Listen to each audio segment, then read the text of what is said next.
تعالي يا ست الكل بقى اعمل لك طريقه المشلتت تحفه هتعجبك من اول مره وهتعمليه بكل سهوله في البيت. هو ده الكلام، ومورق ازاي زي ما انت شايف، هو ده الكلام. بالعسل بقى، باي حاجه عندك، عسل اسود، طحينه، عسل ابيض، زي ما انت شايف الكلام ده جامد قوي. هتقدري تعملي ليك ولاسرتك. عندنا 2 كيلو من الدقيق متعدد الاستخدام، اي نوع دقيق تقدري تجيبيه، استخراج 72 من اي ماركت. تقدري تجيبي 2 كيلو دقيق وتنخليهم. اهم حاجه يا جماعه كده زي ما انتم شايفين، اهم حاجه ننخل اي دقيق نشتريه. بعد ما نخلنا الدقيق كده عندنا 150 جرام ل 100 جرام او نص كوب من السكر يعني، ننزل بيهم كده، ومعلقتين كبار من الملح، 20 جرام من الملح، ونقلب المكونات دي كده تجفى مع بعضها يا جماعه كده تقليبه كويسه من غير ما نبهدل الدنيا حوالينا. هو ده الكلام المطلوب طبعا زي ما انتم شايفين كده. نبدا بقى نعمل مكان كده ننزل بيه في الميه عشان ما نبهدلش الدنيا. عندنا 1 لتر من الماء زي ما انتم شايفين كده، 4 كاسات من الميه كبار، الكوب المعياري اللي موجود في كل بيت ده يدينا لتر من الميه ان شاء الله. زي ما انتم شايفين مش بنحط لتر الميه كامل، بننزل بثلاث ارباعه كده ونبدا نعجن، وبنحتاج بقيه الميه طبعا واحنا بنعجن حسب كل نوع دقيق يا جماعه. طبعا نبدا نقلب العجين واحده بواحده كده زي ما انتم شايفين عشان الميه توصل لكل نقطه دقيق كده. هو ده الكلام المطلوب طبعا زي ما انتم شايفين كده. نبدا نعجن طبعا كده بالعجانه او السباتولا اللي معانا دي. يا سلام لو عندك عجان كهرباء بقى يفرق معاكي كتير خالص، بيريحك طبعا. طبعا العجين على الايد ده متعه، بس اللي متعود عليه طبعا. هو ده الكلام المطلوب بقى. نبدا بعد ما العجينه لمت معانا نبدا نخدمها اول خدمه كده، تاخد معانا 5 دقايق ماكسيمم، 5 دقايق كده خدمه زي ما انتم شايفين بنفس الطريقه، ايد رايحه وايد جايه كده. هو ده الخدمه يا جماعه.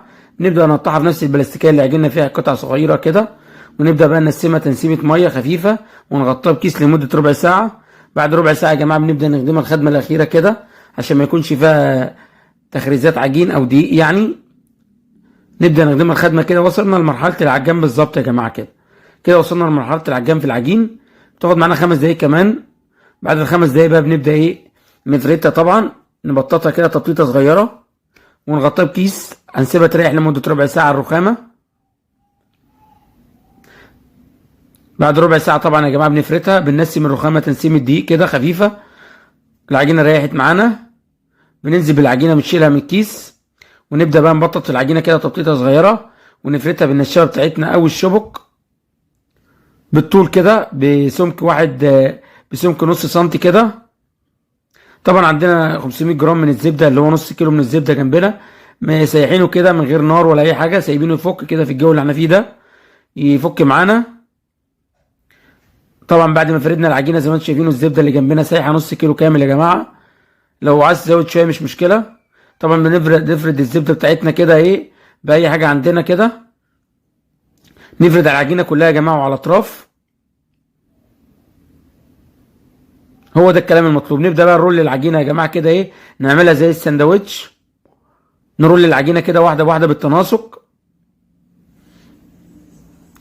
بعد ما رولنا العجينه كده نبدا نقطع فيها بقى، نقطعها حسب الوزن اللي احنا عاوزينه حسب الحجم. دي كانت من 350 جرام ل 400 جرام، بتدي معانا فطيره كويسه ومحترمه. بنبدا بقى نحطها في السفنديش ده او الصاج ده ونغطيه وندخلها الفريزر لمده ربع ساعه او تلت ساعه عشان الزبده تشد معانا وتمسك.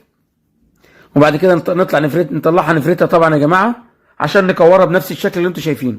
نفرتها بقى عشان نكورها بنفس الشكل ده كده متكوره. هنبدا نفرد بقى ونوريكم التكويره ازاي. بنفرد كده بقى خلاص، عجينه بنجيبها نبدا نفردها كده. بعد ما بنفردها كده بنفس الطريقه دي كده، نفردها كده بنوسعها توسيعه صغيره كده اللي هو 20 في 20 كده تقريبا. بعدين نبدا نكورها بقى تكويره بتاعتنا، بنلم العجينه على بعضيها، بناخد الجنب ده على اخر حاجه عندنا والجنب ده برده على اخر حاجه عندنا وكده، ونبدا نكورها تكويره كده يا جماعه. بنكورها في الرخامه بتاعتنا كده بطريقه معينه عشان القفل بتاعها يتقفل خالص، ما فيش قفل خالص، تكون ميت يعني مقفول ما فيهوش مكان، مش باين شكل القفل، تكون حته واحده يعني العجينه بنسبه 100% زي ما انتم شفتوا كده. طبعا الصينيه اللي قدامنا دي فيها زيت فرديتها، سيبنا العجينه تريح لمده ربع ساعه برده. بعد الربع ساعه بنبدا نفردها، وبعد ما بنفردها بقى في الصواني كده بنسيب الصينيه ما بندخلهاش الفرن على طول، بنسيبها لمده ربع ساعه برده تاني، وندهنها سمنه او زبده من على الوش وندخلها الفرن على درجه حراره عاليه عشان تطلع معانا احلى فطيره مشلتت مورقه يا جماعه، من غير تهويه من غير اي حاجه. تعملوا الفطير المشلتت في البيت بنفس الطريقه دي. تابعوا الفيديو للاخر، والطريقه دي وطريقه ناجحه 100% زي ما انتم شفتوا كده في اول الفيديو. الفطير المشلتت هو ده الكلام. هندخله الفرن نار عاليه من تحت ومن فوق، والوش الفطيره مدهونه سمنه او زبده. تابعوني ولايك وشير وتابعوا قناتي على اليوتيوب. فطير مشلتت في البيت بكل سهوله تقدروا تعملوا. شايفين الكميه دي كلها يا جماعه؟ هو ده الكلام. فطير مشلتت تحفه. تابعوا الفيديو للاخر ولايك وشير عشان نعمل وصفات كتير، ومتابعه للقناه.